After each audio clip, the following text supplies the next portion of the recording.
Good afternoon, Rotarians, and welcome to the Park Inn for this Rotary meeting on this beautiful Monday afternoon as summer starts to wind down. We have a great program today, and as we start out, we're going to be, if you'd all stand for the reflection from Father Ron and for the pledge from LAKE Erie's. Remember what I said.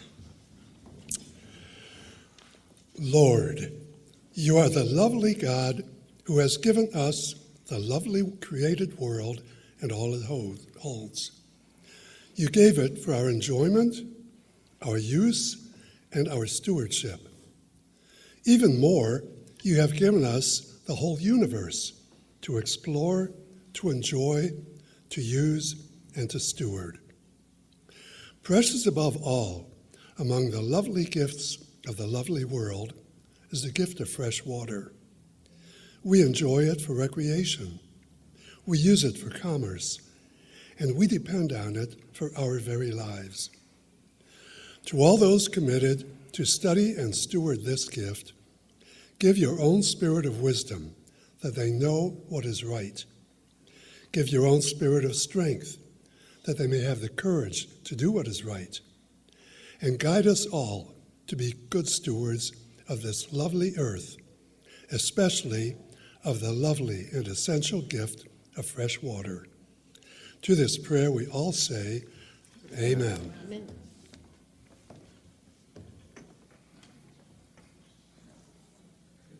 I pledge allegiance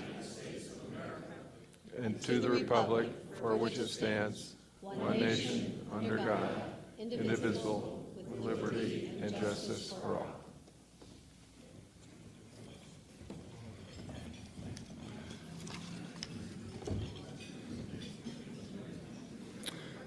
As we start the meeting, I want to thank Stapleton Insurance for sponsoring this meeting today and all of August.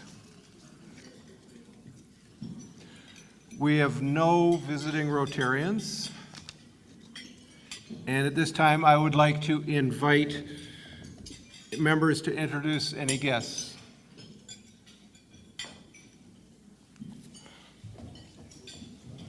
Hi, President Tim. I'd like to introduce Jill Blackburn, who's a sales district leader for American Family Insurance. Welcome, Jill. President Tim and fellow Rotarians, I'd like to introduce Laura Rarouche. She is the owner of Applied Focus. Welcome, Laura. I hope you enjoy the meeting, and I hope that we make you feel welcome. Next up, we have Kathy Michaelagic, and she's going to give a floor announcement regarding the club's foundation and be subjected to questions. Thank you, President Tim.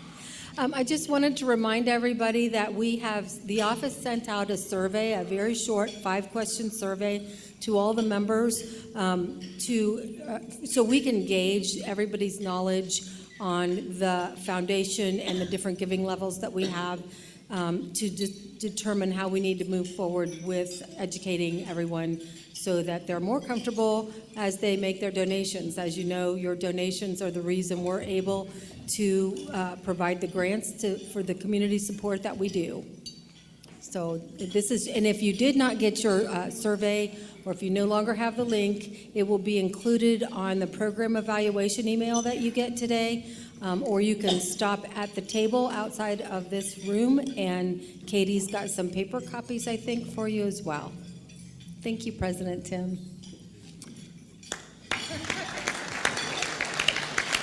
Okay, Kathy, am I correct in that you are surveying for results for the Toledo Rotary Foundation, or are you something else? This would be for the Toledo Rotary Foundation, yes. And so we ask for money for the Toledo Rotary Foundation. How is that different from, what do they call that thing, the international? Toledo, the International Foundation? Okay, so is that different? It is different in that some of your donation, when you donate to the foundation, in some ways, all the money stays in the Toledo community, but when you donate to the foundation in other ways, some of that money goes to the international causes. Okay, so decisions regarding Toledo Rotary Foundation, those decisions are made by who? They're made by our service committees. Are you going to make me list them, President Tim? No, because I'm not sure I can either. So the grants come into the office and they go to the various service committees, they review them, and then they go to the Foundation Advisory Committee and then to the foundation and the club for approval. So this is Toledo Rotary members' money going to help local Toledo projects. Yes, it is. Okay. Thank you very much. Thank you, Tim.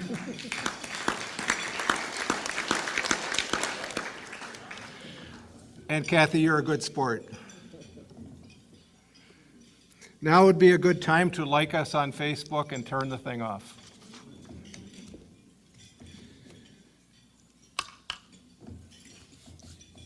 Rotarians, I would like to talk to you a little bit about one of the things that I think our club should be doing a lot of, and that's advocacy.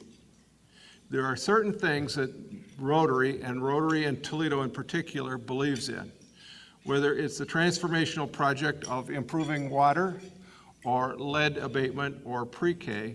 We have spoken loudly and clearly that those are major projects for us, and we should be prepared to advocate for the things that we both believe in and spend our money for.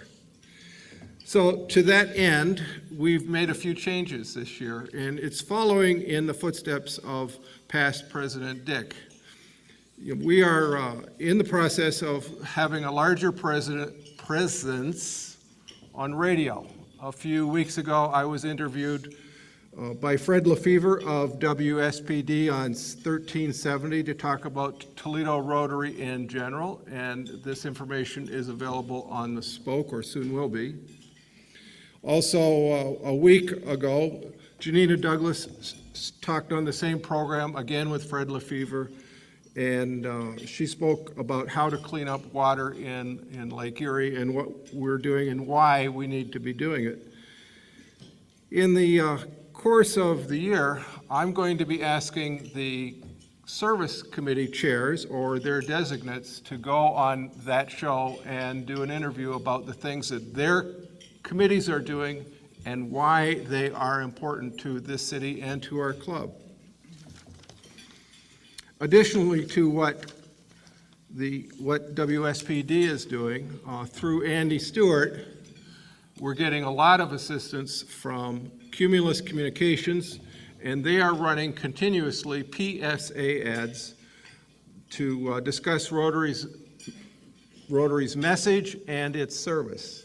The stations are K100, 93.5 WRZN, 94.5 WXKR, Q100, ESPN Radio 106.5, and Ticket and Talk Radio on 1007. And I don't expect anybody, including me, to remember all those. But you'll be able to find this information on the Spoke, and the reason it's important to mention it is because it is a very generous gift in terms of what it would cost us to duplicate this. It would be over $200,000. So we're very pleased with having a bigger presence in the community. As I move on, I would like to take note of all of the school supplies that are out in the lobby and to thank the Youth Services Committee for arranging for the logistics necessary to gather these school supplies and to get them to Glendale Fieldbuck. So for all of the members who brought in supplies, a heartfelt thank you. It makes a difference in our community, and it's what we do. So thank you very much.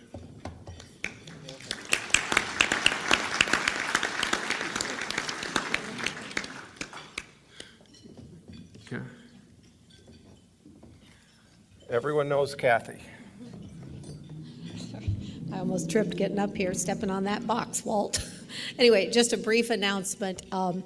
Right after the meeting today, anyone who donated and members of the Youth Services Committee meeting, if you want to meet in front of that table, we have our great photographer here again today, Sheena Kay, and she's going to take a group shot. But additionally, if you haven't had your picture taken for the directory, and I know I hit a bunch of you when you were coming in today, and the reason is we have a picture of everybody, but this is a new directory and we want to keep it fresh. And so if you have an opportunity and time to have your picture taken, we would greatly appreciate it. Thank you. And Sheena's doing a great job with the pictures, so many of you already know that.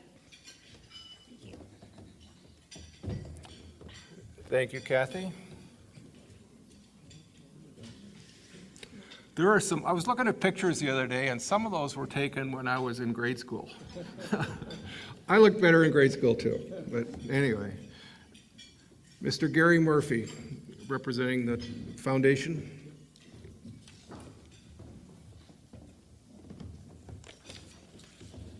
This week I'm not third choice. On behalf of the Toledo Rotary Club Foundation, it's my pleasure today to present a grant check in the amount of $3,000 to Read for Literacy. This grant is provided for the funding of continual support of Claire's Day Teen Writing Program. Our Youth Services Committee members received the request, participated in the venting process, and made a decision to recommend the grant approval to the club board and foundation trustees. It is due to the countless Toledo Rotarians who give unselfishly, which enables us to provide these grants. Thank you to everyone who continues to support the Toledo Rotary Club Foundation so we can continue to aid in supporting the needs of our community. Diana Bush, Executive Director of Read for Literacy, will accept the grant and share a short description of how our foundation gift of $3,000 will help their organization. Diana? Good afternoon. At Read for Literacy, we are dedicated towards working on the improving of literacy skills and also with Claire's Day, recognizing the improvement of those literacy skills. Your $3,000 allowed us to expand our teen writing program. We want to make sure that children know that their voices are important. What they put on paper can be communicated. And with your grant, we were able to publish 27 stories from 6th, 7th, and 8th graders that we provided writing workshops for. So thank you very, very much. The children also went on to autograph those journals at Claire's Day, so you guys did an amazing thing, and we totally appreciate it. Thank you.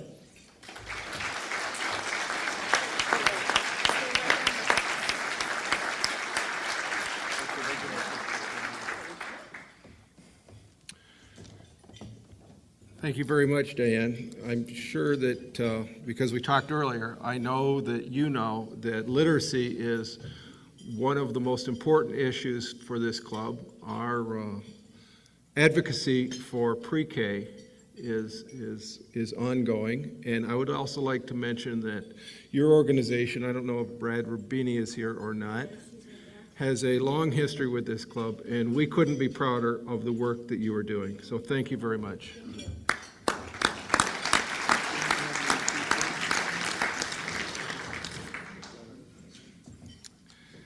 Next up, we have a brand new member, and Marvin Whitfield is invited to the podium, and he's going to introduce her, and I can't wait. Thank you, President Ryan. First of all, let me apologize. When doing an introduction, I believe in speaking from a mind, from a heart. But some people tell me when I'm speaking about something I'm passionate about, I kind of get lengthy. So it's scripted. Okay. Good afternoon, fellow Rotarians. It is with great pleasure that I introduce our newest member, my beautiful wife, Dr. Claudine Whitfield. Dr. Whitfield was born and raised in Kingston, Jamaica, where while in high school, she was a member of the Key Club, as well as the Ministry Outreach Program for Disabled Children. There is where her passion for supporting communities initiated and her journey to our club began. Upon graduating high school, Dr. Whitfield's educational path started at the University of the West Indies, where she studied medicine. She conducted residencies in Lincoln Medical and Mental Health Center at the University of Texas. Dr. Whitfield has practiced medicine in the areas of pediatrics and pediatric cardiology. She is currently licensed to practice in both Ohio and Michigan. Before relocating here to work with ProMedica, she practiced in New York, where we first met, and later in Texas, after we was married. Throughout her career, Dr. Whitfield continued her journey on becoming a fellow Rotarian by staying involved in programs that supported local communities. She currently works closely with the YWCA and American Heart Association. Dr. Whitfield has published in several professional articles and journals and has presented in annual perinatal conferences hosted by the ProMedica Maternal Fetal Group. Additionally, she has been asked to play an active role in training regional sonographers in how to screen for congenital heart disease in the fetus. Dr. Whitfield's hobbies consist of reading, playing the piano, traveling, and doing a to-do list for me, even though I've been retired and started my second career. Dr. Whitfield's hobbies consist of reading. Dr. Whitfield's pet peeve is dirty restrooms, and thus while we're traveling, she stays peed off. At this time, I'd like to officially say, welcome, Dr. Whitfield, to the Rotary.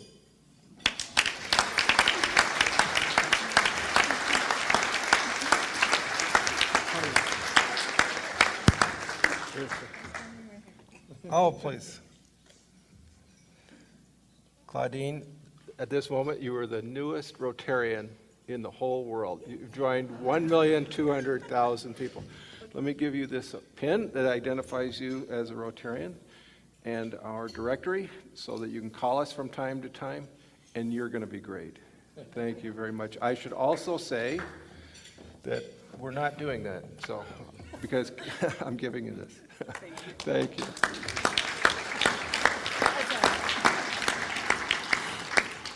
Welcome, Claudine.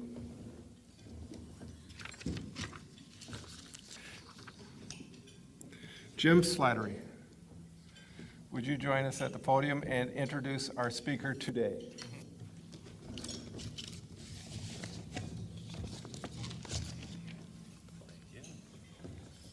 President Tim, fellow Rotarians, thinking back a little bit to 2014 or August of 2014, we watched the water crisis occur here in Toledo.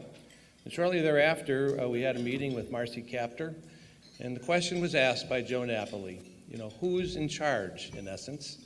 And we then moved on to our two water conferences, and despite all of our efforts, I still wondered sometimes who was actually gathering the information. Was there a clearinghouse of all the wonderful things that people were doing voluntarily around the watershed?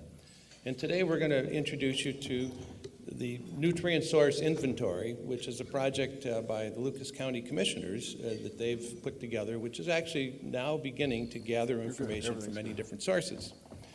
And I found it fascinating, and I hope that you do, and Melissa here actually was with us in our first conference and began this process and has been building on it ever since, and she'll explain to you today what's going to happen.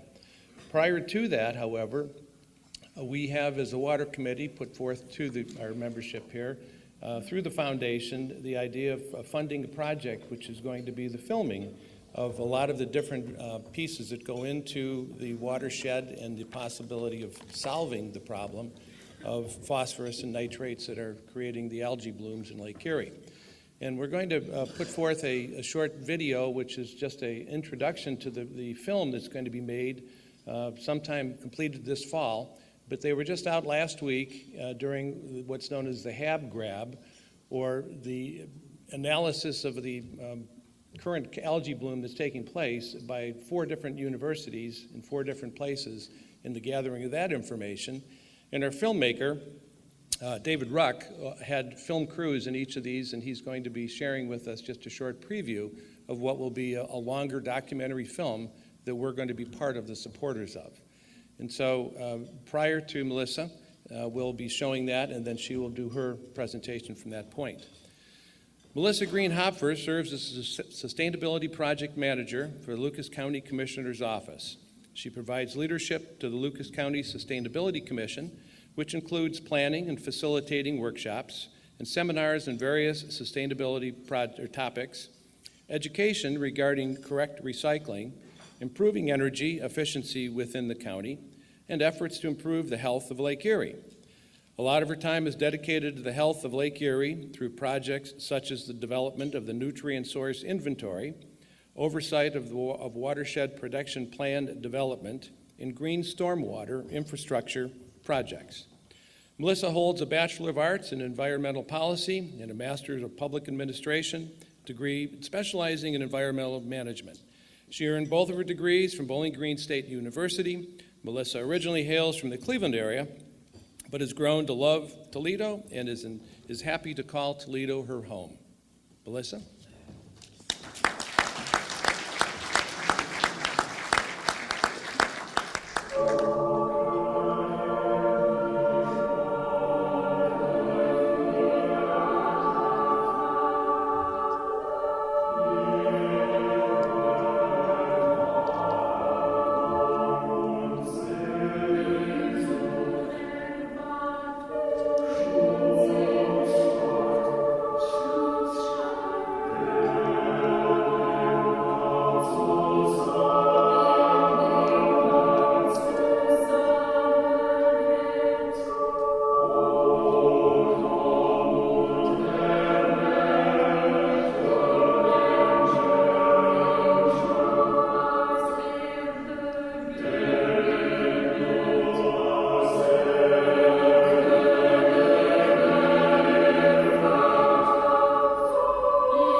So those graphics are pretty compelling graphics, I would say. And, you know, I think we all remember what happened in 2014. And unfortunately, 5 years later, we're in a similar situation today. So what I want to talk about is what Lucas County is doing to really try to put forth some meaningful data and actionable solutions so that we can finally start to make some progress on this harmful algal bloom issue that plagues us every summer. And I'm excited to see kind of what that video will look like when it comes out this fall. As Jim said, my name is Melissa Hopfer. I work for the Board of Lucas County Commissioners. And I'm going to talk about the Western Lake Erie Nutrient Source Inventory today. It's a lot of information. It's a project that we're really excited about, and you're kind of one of the first audiences to see the latest data, which we're really excited to share with you today. It's a lot of science, and hopefully I can make it a little bit interesting and fun for you all. So I have the opportunity to work for the Board of Lucas County Commissioners, who are very committed to finding solutions to the harmful algal bloom issue. I do want to point out that Commissioner Tina Skeldon-Wozniak is here with us today as a guest, and like I said, I have the pleasure and opportunity to work on the projects that the Board of Lucas County Commissioners continue to support and prioritize, including the nutrient source inventory, but also doing a lot of advocacy work, watershed planning, a lot of other things going on as well that the commissioners are supporting. They take this issue very seriously. So again, I feel that I have an incredible opportunity to work on this issue. So some quick background on the nutrient source inventory and how we came to where we're at today. It's been a long journey since 2014. After the Toledo water crisis took place, everyone jumped into action. We had to figure out what to do, how we were going to do it, what what could the county and local government do to try and combat this issue that we are plagued with year after year? So after 2014, we decided we're going to do a drinking water protection plan. And that is a program that the EPA administers. And so we started having meetings with stakeholders. We're going to do this plan. We're going to protect our drinking water, and this will never happen again. As those conversations evolved with our local partners, we realized that developing a plan that protects our water intake in the lake does not solve our problem, as it often can do with other communities. This is a watershed-wide issue. We got to do more. We got to look at more than just what's going on in the lake. We wanted to address the problem, not just treat the symptoms. So as these conversations evolved, we realized if we're actually going to do this right, we need to collect all the data, put it in one place, make it accessible for everybody, and really make it understandable by everybody as well, to again, really start to address this issue and figure out what some good actionable solutions would be to reduce nutrient runoff and essentially heal our lake. So that's how it started, and we came to what is now the nutrient source inventory. And I think everyone's pretty familiar with these graphics. In 2014, you can see the bloom grow, from the beginning of the bloom season to the end of the bloom season in 2014. And then obviously, you get that thick green algae and that picture on the left there kind of showing what that looks like at peak algae season. So I'd like to first orient you to the area that we're talking about. Obviously, we're here in Toledo and Lucas County. But this nutrient source inventory is really an interactive map of the entire western Lake Erie Basin. So if you take a look at this map, I know it's a little bit difficult to read. The western Lake Erie Basin goes all the way down to where Grand Lake St. Mary's is, all the way into Indiana near Fort Wayne, and up into Michigan as well. So this is a tri-state regional issue. And then if you see the different colors, those are the different watersheds, and I'm going to talk about two of them today. I'm going to talk about the information that we've gathered about two of them, but if anybody is interested in seeing all of the information, you may have seen the posters outside. I encourage you to go take a look at those posters if you'd like to look at all of the data for each of the watersheds. So we've got the western Lake Erie Basin, and then the watersheds that make up the basin. So just, again, to orient you, hopefully you can see the map well enough to kind of get a good understanding of the area that we're talking about. So I just want to briefly touch on who is involved in the nutrient source inventory. So we really wanted to make sure we had a broad group of stakeholders kind of informing us throughout this process. We wanted to make sure all the expertise we needed to be at the table was at the table. So working with the City of Toledo, obviously Lucas County, City of Toledo, City of Oregon are the local governments that have been involved. We also had a lot of nonprofits that helped us through this process. And a very important perspective we wanted to get was the agricultural community. As we continue to hear, a lot of the runoff is coming from the agricultural areas in the Western Basin. We wanted to make sure that those agricultural stakeholders had a say in this process, and we're confident in the results and the data that we were putting out for everyone to see and to use. So USDA, the Farm Bureau, EPA from all the 3 different states that the basin spans, we got feedback from all of those groups, and we're happy we did because we got a lot of good feedback from them. So the NSI, it's been a multi-phased approach that we've taken to develop it. So the first phase was developing the map and developing the tool, and I'll show you a couple of graphics that can give you a little bit of an idea of what the tool looks like and how it's used. We also then went into phase 2, which was modeling, which helped us to essentially predict where nutrients are coming from in the Western Basin so that we can figure out what the priority areas are that we need to be working in and where we need to be partnering with folks throughout the basin to see some results. And then phase 3 is using the tool to, again, do that outreach, connect with those partners throughout the basin to really start to get some partnerships going and start to see some action that will actually yield some results and a reduction in nutrient pollution. So the first thing we did was we developed all of the data, we collected all the data and developed the tool. And something I want to point out here is anyone who works in this world knows that we would go to meetings and we would have conversations about what needs to be done, what are the needs to actually start to see some progress on this harmful algal bloom issue. And one of the things that continued to come up was that we don't have a sole source tool or a compilation of all the information that's needed to work on this issue. What are all the nutrient sources that we should be looking at? Where are most of the nutrients coming from?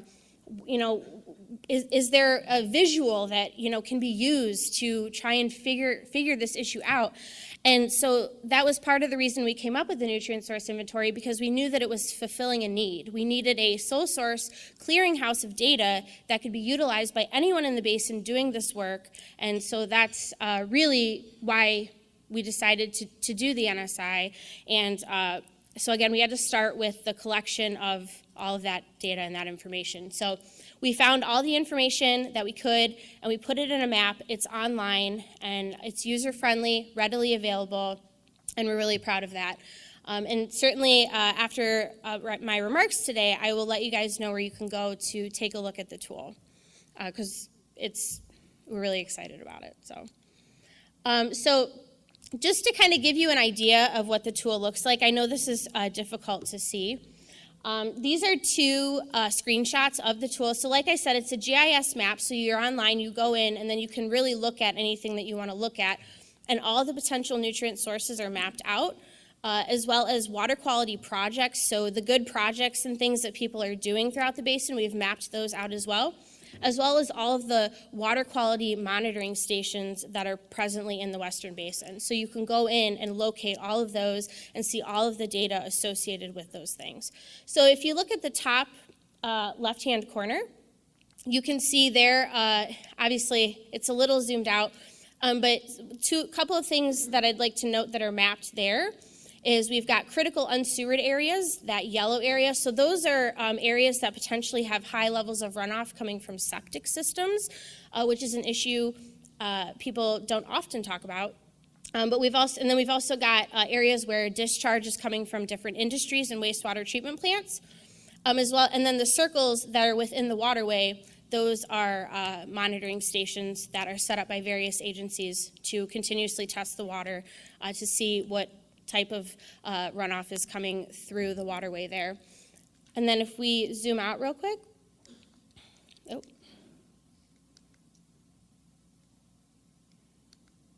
And then if we look at the map at the bottom right, that's more a snapshot of some of the solutions that are mapped. So if you look at kind of the shaded green area, those are wetlands, and this happens to be western Lucas County in this particular shot. If you see you may be able to see some of the leaf icons. Those are water quality projects that different organizations have done as well. So not only are we mapping out potential nutrient sources and areas of concern, we're also showing the good work that's being done in the different projects and things that are taking place as well. So phase 2, so now we have the map, we've developed the tool, it's online, people can use it. It's great, but how can we take this a step further? What type of information would be really helpful, again, to really start to make some progress on this issue? So phase 2 is when we began to do our modeling, which is what we're really excited about, and essentially kind of releasing today is the results of some of the modeling that we've done.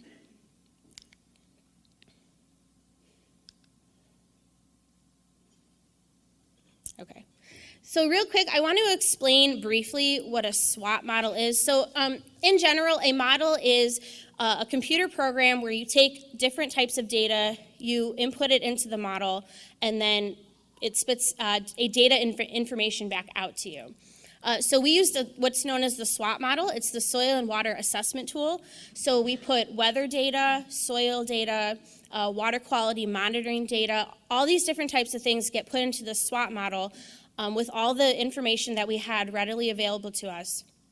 And we ended up with estimations of where the nutrients are coming from and how much is coming from those areas. So I do want to point out that The SWOT models that were run for us were done by Rem Confessor. He is a professor at Heidelberg University who does a lot of great work on this issue. He's kind of considered the modeling guru, really nationally. So we were really excited to be able to work with Rem Confessor to do this modeling for us.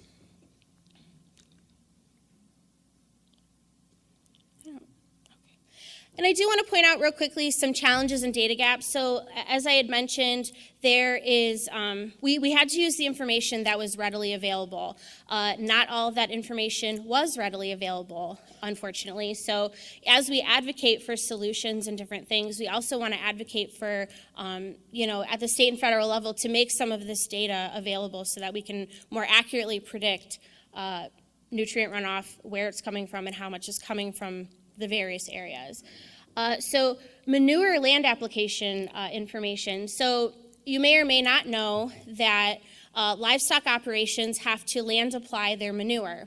And different areas get certified to take that manure and essentially put it on the land. We know the areas that are certified, but we don't know where the manure is actually being applied, which would be really helpful in determining again, areas to really focus on. So we would love to see that information become more available. Also, information on unpermitted CAFOs. A CAFO is a large livestock operation, and if a livestock operation has more than 1,000 animals, they have to get a permit to discharge nutrients into the watershed, essentially. There's a lot of CAFOs that are considered one-unders, so they might have a lot of animals, 800, 900. That's still a significant contribution of phosphorus, but they don't need a permit. So we're not quite sure where those are located, how much they're discharging, et cetera. So that becomes a challenge to figure out, again, this issue of manure that I think we're hearing a little bit more and more about. Where exactly is some of that, and how much are we actually dealing with in the Western Basin?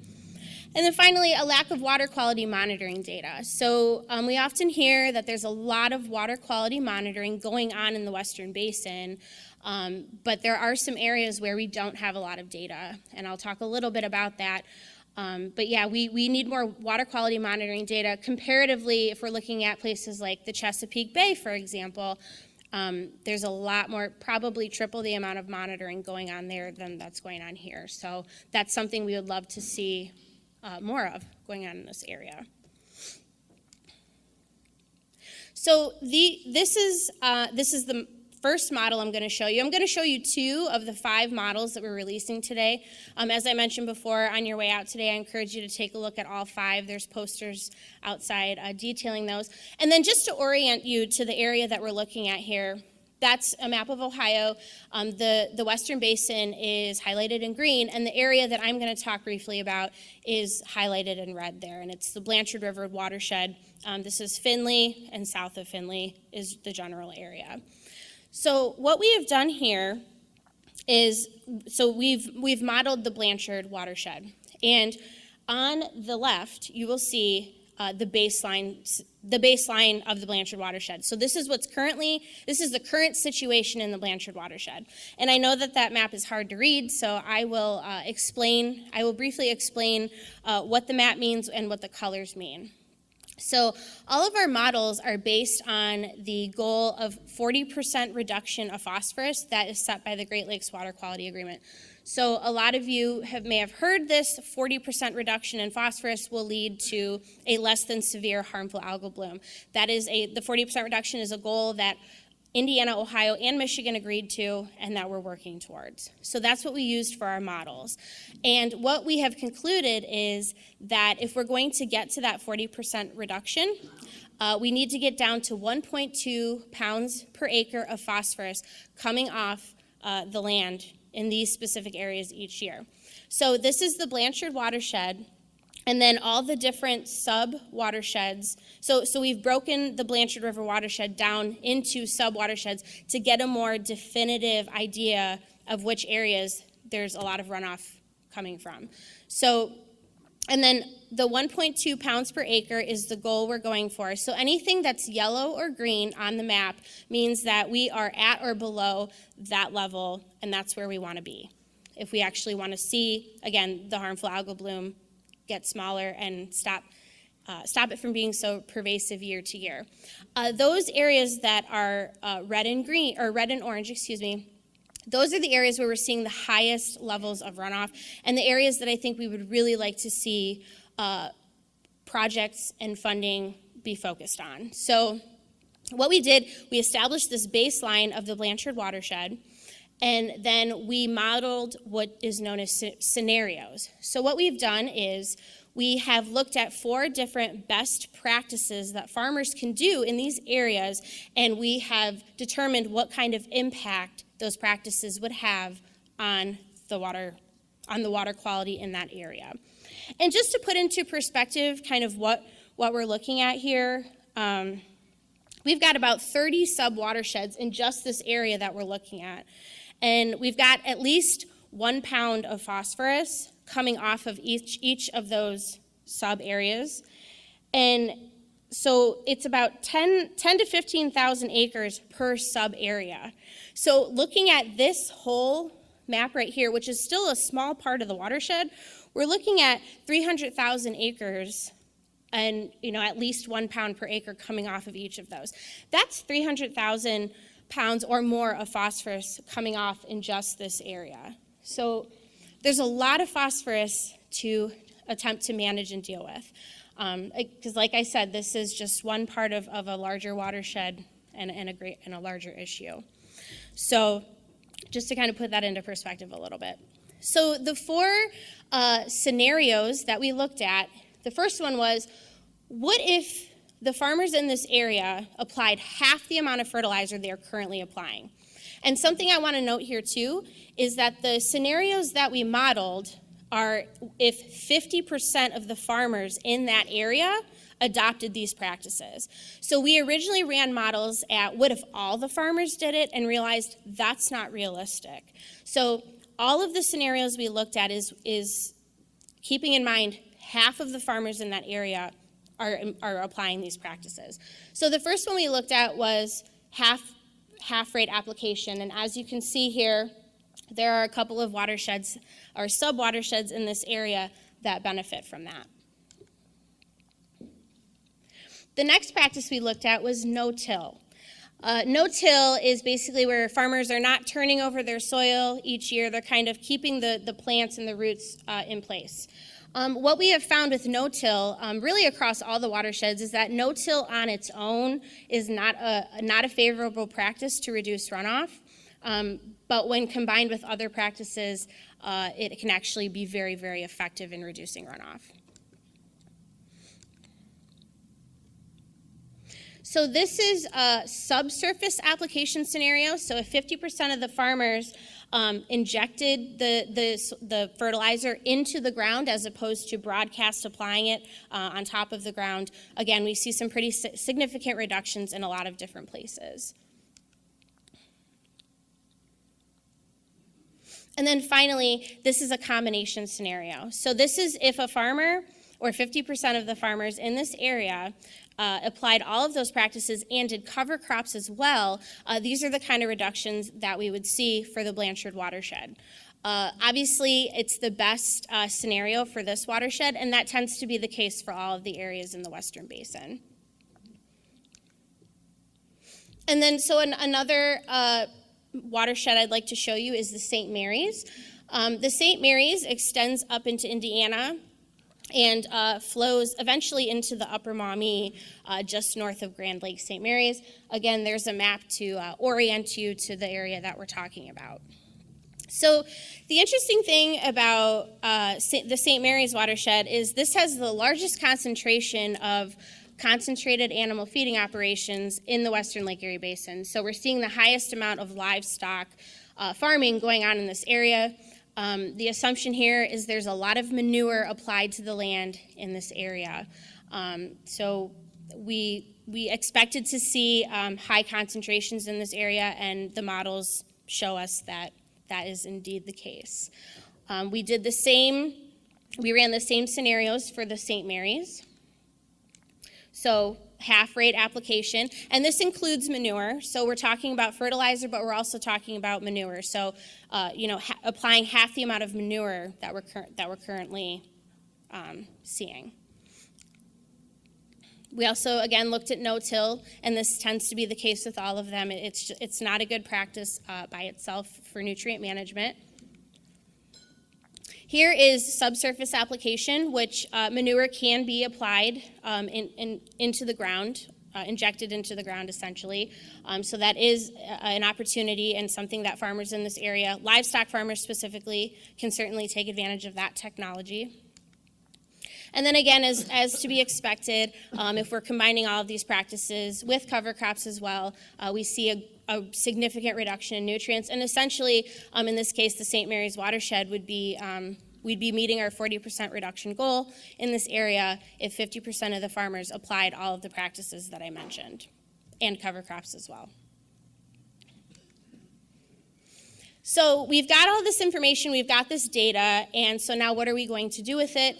Our hope is to reach out to other counties and other areas in the watershed to take a look at the areas that we need to be working in, and again, finding those partners and figuring out what can we do and where can we do it. And there's a lot of moving pieces that go into that. So it's not only getting the information out there, but it's figuring out what tools are available and how can we apply them to the areas that need it the most. And I do want to point out that there is a one-page summary of all of the work that was done in each of these areas that kind of simplifies some of the information and kind of how we got to the information that we did. So stakeholder outreach is, again, like I mentioned, that sort of next step. And so we want to create awareness and foster collaboration through the Western Lake Erie Basin. We'd love to develop an external stakeholder group of people to inform the process of developing projects and figuring out where to put them. And we want to prioritize the direction of resources. So there's a lot of funding coming out of the state that I'll briefly mention. That we'd love to kind of see this data utilized to figure out where we should be spending those dollars. To get the biggest bang for our buck and really start to see some progress on this issue. And there are habitat restoration plans that are being developed for all the different areas that I showed you. And those plans basically take federal funding and direct it to these areas. It's not even competitive, where projects can easily get funded if we're doing these plans in the areas that need them the most. So everyone is part of the solution. There are so many people involved in this work. I am aware of some of the good things going on with the Toledo Rotary Club. I know that there is some citizen science data collection going on. I know that Rotarians are out there in the Western Basin collecting water. I know Janina Douglas has been a leader on this, and it's really exciting to hear, and we would love to partner with the Rotary to see if some of the Rotarian data could actually be used in the NSI. I think that would be really exciting, and I encourage Rotarians to get involved in this water data collection process because it really can familiarize you with the issue, and essentially you can become part of the solution. And then also, just to talk a little bit about advocacy, as President Ryan was mentioning earlier, some of the things that we're advocating for is we've got this huge pot of money coming out of the state, the H2 Ohio Fund, and our ask of the state is to use the nutrient source inventory data that we've put together to prioritize where this funding is going to go. Millions and millions of dollars have been put towards this issue, but we haven't really moved the needle. And I think what we really need is data telling us where to put the money, and then also we need a system to have some accountability to where if the money is being spent, are we seeing the results that we're paying for? It's taxpayer money, so we would love to see it be used wisely, and we think that this data would be really, really helpful for the folks administering the H2 Ohio funding. We think it'd be really beneficial if they would use some of this information. So this is a link to the nutrient source inventory. It can be found at lucascountygreen.com. It's mobile friendly if you want to pull it up on your phone. But it's publicly available online. I encourage you can go in, enter your address, see what type of runoff is going on in your area, which can be interesting to see kind of what nutrient sources you may live near. And again, it's the entire Western Lake Erie Basin, so other clubs in the Western Basin could do the same thing. So I encourage you to check out the nutrient source inventory. I encourage you to let people know that it's out there, it's available, and free and can be used by anyone. So, and that's all I have. And I think at this point I can take any questions.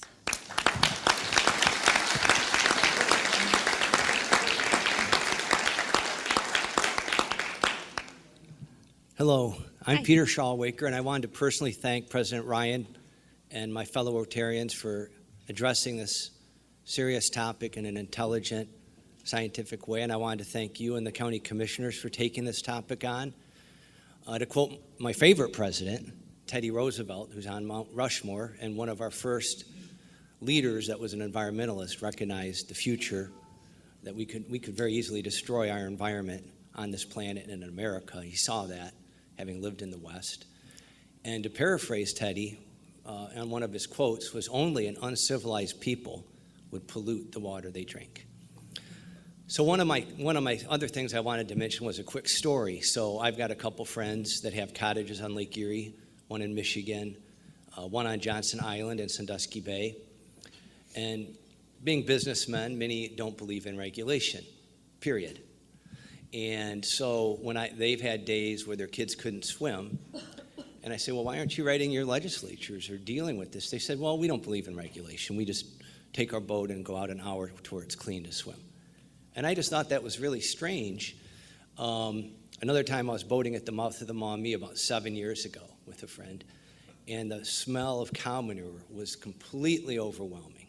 I made some calls, but to answer some earlier questions up here that were mentioned, nobody was doing anything about it. And to me, it's the people. So what you're doing to make this word get out is people are intelligent. If they have the true facts, put aside ideology and look at the facts, then the people will make sure that their state representatives and federal legislators do something about it. And just one advice would be that we start calling it what it really is. It's microtoxin bacteria. Because many people I've heard say, well, I know what algae is. I grew up with algae. I have it on my pond. And they think of this little green floating little like lily pad thing. Mm-hmm. And I'm like, no, this is toxic bacteria. The nickname is toxic algae. You go look at it, it's microtoxin bacteria growing on the phosphorus and the cow manure, and it's like snot. Mm-hmm. It's not algae. Thank you. Thanks.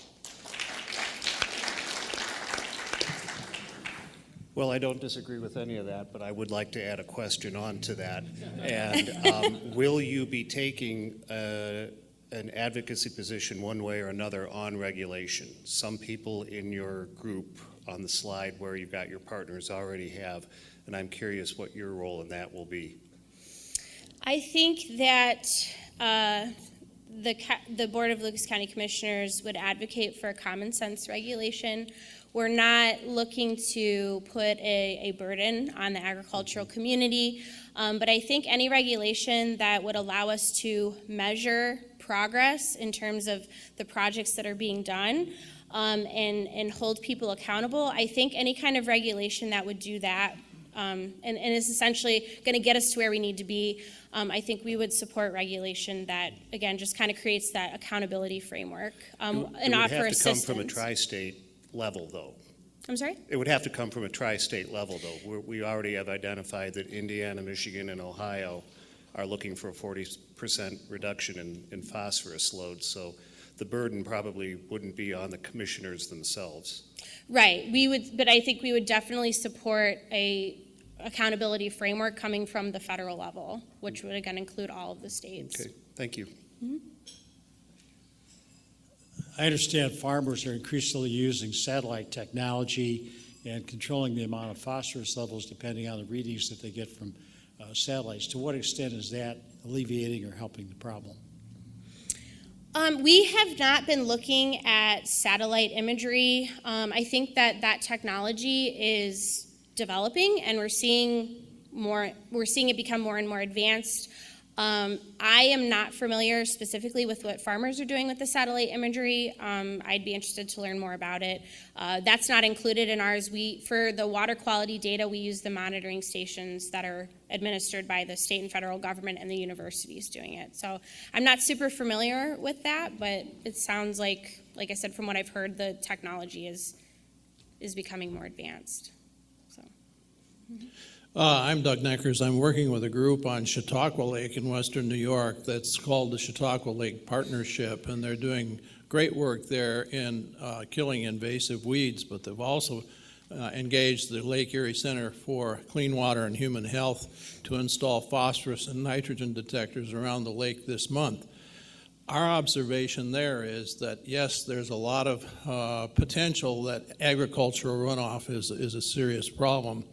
But sort of like Curly in Oklahoma, I have to say a word for the Cowboys. The point is that there's much of the phosphorus and nitrogen in Chautauqua Lake is legacy. It's been there for generations. And much also that comes in now comes from human sewage. I mean, I think we need to have a map around Lake Erie that deals with septic tank systems, with sewage systems, with the ability of these communities that are located on Lake Erie to actually clean the stuff that goes into the lake and prevent some of the algae, which is worse now than it was 25 years ago. And it isn't all because we're putting more phosphorus on our tillable land. It's got other reasons. Yeah, I guess something I certainly want to reiterate is, we've got septic system areas mapped, as well as combined sewer overflows that come from the urban areas. One of the things we really wanted to make sure we did with this tool is make sure it was unbiased and included urban and rural sources of nutrients. So the tool certainly includes those nutrient sources as well. If I understood your closing remarks correctly, your next step is stakeholder outreach. Is that correct? Yes. Okay. Are we going to involve Ontario in that? I'm sorry, we're going to involve who? Ontario, our neighbors to the north? We have to this point, like I said, we're working off of the 40% reduction goal, and that was committed to by Ohio, Michigan, and Indiana. That's currently who we're working with at this point. I know that Ontario has been identified as another area where we're seeing runoff. I think we're still trying to better understand how that runoff affects, the western Lake Erie Basin here in Toledo. So we would certainly involve them and hope that they would become part of that conversation. But it's also just a matter of how receptive they are. Ontario tends to do a lot of their own thing. So we've had good conversations. Stakeholders have had good conversations with Ontario, but we'd have to further kind of develop that outreach strategy and figure out how to involve Ontario. We're not there yet, but we hope to get there. Okay. If I understand the modeling correctly, these are forecasts of what will happen if half the farmers reduce the phosphorus and so on and so forth, correct? Yeah, it's a map of the current situation and then if those practices were applied. Okay, so two-part question. When do you think you'll be at a point where you can validate the model, that is, measure what has happened and did it meet your forecast? And then the second part is, are you taking into account the yields from the farmers so they reduce this stuff and so on? They grow less crops, that means less food supply, et cetera. So it's not a quite self-contained proposition. Right, so to answer your second question, I think what we're seeing this year is some evidence of the fact that legacy phosphorus is certainly an issue, and from the folks who have studied this issue, it is often the case that farmers are over-applying nutrients and often don't need to apply as much nutrients as they are, which could actually be a cost savings for them. So we encourage soil testing to make sure that there's an appropriate amount of phosphorus so that yields do not decrease. And I think a lot of the best practices are being tested, and I don't think yield reductions have been a concern at this point, again, because there is so much phosphorus currently on the soil. This year, a lot of phosphorus wasn't land applied because of the wet spring we had, and we're still seeing the harmful algal bloom. So, those nutrients are running off the land even though they weren't applied, so perhaps they were already in the soil. And I apologize, I don't remember your first question. Actually, will you be available for questions after the meeting? Certainly. Okay, if we can, Am I getting the hook? yes. But with affection. I just wanted to ask a real quick one. Melissa, I think you can see the interest that your presentation has generated. This is a crowd that is definitely interested in this topic, but what you've said today clearly is what we've all been asking for. My understanding on the funding for this was that the county and the city put up the initial funds to get this program started, and clearly this is something that's bigger than Lucas County, as you said, and you've been kind of donating the time and the money to look at the bigger picture. Is there now funding that can be secured from the state to grow this program, to keep it going and to grow it? I think there are pots of money where that would be an appropriate use of the funds. So certainly, we would hope so. We haven't heard from the state one way or the other, but there are certainly pots of money that are available to support something like this. And that's our overall hope, again, is Toledo and Lucas County can use the NSI, but for it to really be utilized to its fullest potential, the state would be utilizing it and supporting it.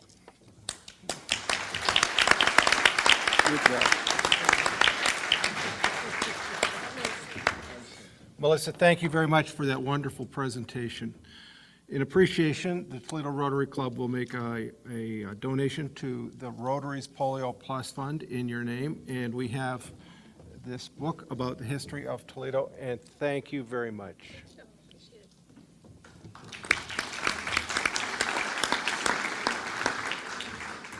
Next week, our district governor will be here to make a presentation to the club, and she will be the entire program. Today, the Disability Services Committee is meeting in the North Cape room. And where's Chuck? There he is. Right here. My wife and I last winter decided to spend a week or so in Florida. We were surprised at the number of dogs in restaurants. It seemed like we actually ate at one patio where the number of tables with dogs outnumbered the tables without, but I was reminded of this story, which is totally true. Two friends are walking their dogs together. The woman has a big black Labrador while the man has a tiny Chihuahua. They pass a bar and the lab owner says, "Let's get a beer." The Chihuahua walker complains, "That would be great, but we can't take our dogs in there." The woman responds, "Watch me." She strolls in with her lab and orders a beer. The bartender tells her, "Sorry, you can't bring your dog in here." "He's my seeing eye dog," the woman replies. The bartender quickly apologizes and serves her the beer. The man follows his Chihuahua in tow and orders a beer as well. Again, the bartender says, "There are no dogs allowed in the bar." "He's my seeing eye dog," the man replies. "Yeah, right," the bartender says. "A Chihuahua? Give me a break." The man quickly replies, "Wait, they gave me a Chihuahua?" Thank you, Chuck. Claudine, welcome to the club. Congratulations, Diane. The meeting is adjourned.